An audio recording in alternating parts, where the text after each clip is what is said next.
Welcome back to Tech Kubra. In this video, I am going to show you how to delete your YouTube search history. So, without wasting any time, let's get started.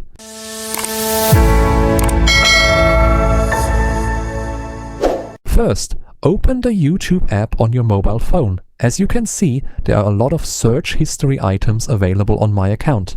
Now, I want to delete my YouTube search history. To do that, tap on your profile picture in the top right corner. Then select Settings. After that, scroll down until you find Manage All History and tap on it. Now, if you want to delete only today's search history, tap Delete Today.